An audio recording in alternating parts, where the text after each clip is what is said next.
What exactly does that have to do with health care, Mr. President? Tell me out. Help me out here. I guess it could give more people heart attacks so you could open up a few beds because we are going to start rationing. Not my words, your administrator's words. But I'm speculating. I have no idea why that would be in the health care bill, but it is. One of the highest profile targets of this bizarre regulation is the gold industry, a.k.a. your pathway to acquire anything of value as they fillet our currency. Well, now when you talk about the evil practice of purchasing valuable metals by choice, you do have to talk about wieners. And the biggest wiener I know is Congressman Anthony Weiner, who is always on the job to make sure that you don't mistakenly spend your money the way you want to, because you might be stupid. In the non-story of all non-stories, ABC interviewed Weiner about Goldline. Full disclosure here, it is a company that I proudly have as a sponsor of my radio show, and among other companies, runs commercials on this network and many, many others. Weiner's ridiculous claim was that Goldline was trying to create fear, claiming the government has confiscated gold in the past in tough economic times. Here's Captain Weiner himself. It is absolutely not true that the government has any power to come confiscate your gold or confiscate your currency, but that fear is profound. Absolutely untrue. By the way, my apologies. I was told in my earpiece he's not a captain, he's a congressman of all the Weiner clan. Here it is. Weiner, as he tends to do, isn't telling you the truth. Let's start with the past. This is FDR and his work in the appropriately titled Act to Provide Relief in the Existing National Emergency in Banking and for Other Purposes. I love that. Government was so much better when they just told you the truth. Hey, here's a bill. We're going to screw you. Here we are. We're talking about the president taking your gold for a banking crisis or other purposes. Quoting here, all persons are hereby required to deliver on or before May 1st, 1933, to a Federal Reserve Bank all gold coin, gold bullion, gold certificates now owned by them or coming into ownership on or before April 28th, 1933. Wow. Seems pretty ambiguous, I know. I can't figure that one out. Maybe Captain Weiner will fly in with his cape. Captain Weiner, here to save you. There's a couple of exceptions, like small amounts of gold for art, collectibles, or mining. But what about, a new gold coin that you might come in possession of? Any person becoming the owner of any gold coin, gold bullion, or gold certificates after April 28th shall, within 3 days after receipt thereof, deliver the same in the same manner prescribed in Section 2. Oh, so you have 3 whole days to turn it over before you're violating the presidential orders. That's great. But what could they possibly do to you if you were caught with a gold coin? Well, nothing serious, right, Captain Weiner? Whoever willfully violates any provision of this executive order may be fined not more than $10,000. If a natural person may be imprisoned for not more than 10 years or both. Wow, 10 years, 10K. Oh, and you thought they were serious. By the way, $10,000 in 1933 is over $167,000 in today's money.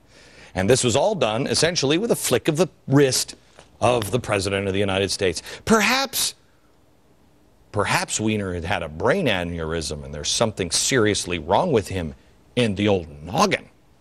Or he's just blowing off the possibility that the government could get power hungry and start changing laws again. I'll let you figure out if you want to take the risk on a brain aneurysm, a lie, or But thinking about that little $600 paperwork present we've been hiding now in the bill that was supposed to be a deal with health care, I think I'm going to stay safe as possible. The government is trying to clamp down on the gold industry for a couple of reasons. This particular company is being targeted because they don't like my voice and advertising supporting my voice.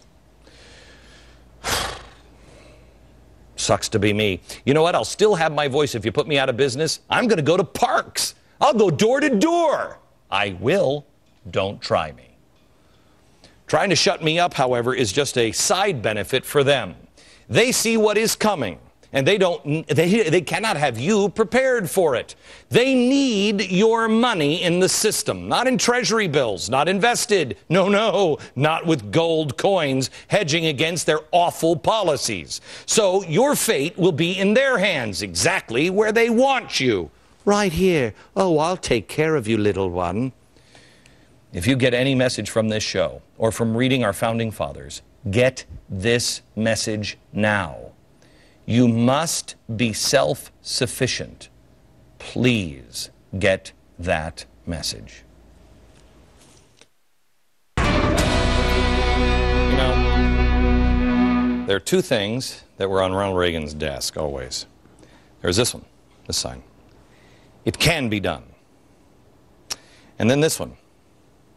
There is no limit to what a man can do or where he can go if he doesn't mind who gets the credit. Tomorrow, we're going to do a special show on Founders Friday on that, because we're in 40 days and 40 nights before 828. That's at the Lincoln Memorial. I invite you to come. We're at day 36. We're 36 days away now. And I asked you, reconnect with truth. Truth.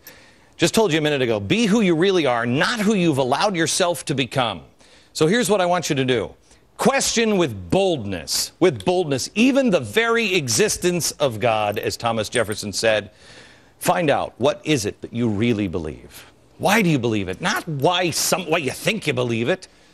Don't take anything at face value because I told you, a teacher told you, your mom told you, your wife told you, your husband told you.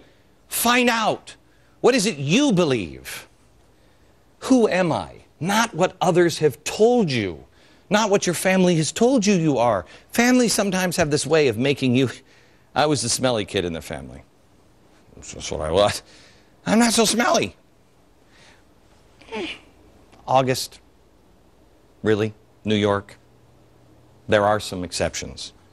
Who are you? And if you're afraid inside, that's not who you are. If you're hiding something, that's not who you are. Why are you hiding it? What lies do you tell yourself or others? This is what you need to conquer. There's trouble coming, gang. There's hard times coming. What was it Bernanke said? Unusually uncertain times. You think? You have to be a leader. You have to be a messenger of goodness and of peace. There's no such thing as collective salvation. You can only help others when you have saved yourself. Find the path to your salvation. 40 days and 40 nights. Then we'll see you on 8/28 in Washington.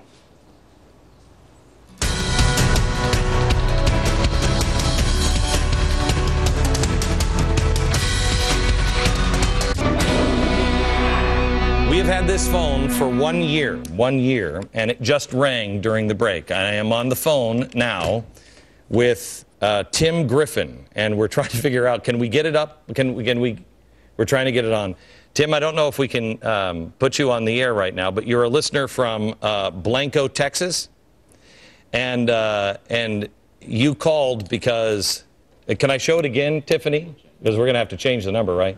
Going to have to change the number. I held the phone up like this at one point, and if you look at the bottom, I don't know if you can see it, at the bottom of the phone, it says the phone number. And so we were in the break, and the phone rang, and he said, I pick it up, hello? And Tim said, is this Mr. Beck? He said, yes. King Obama, is that you? And it was Tim. Tim, you hang on just a second. I want to thank you for saving us on this, and I'm going to send you something, all right? All right, good.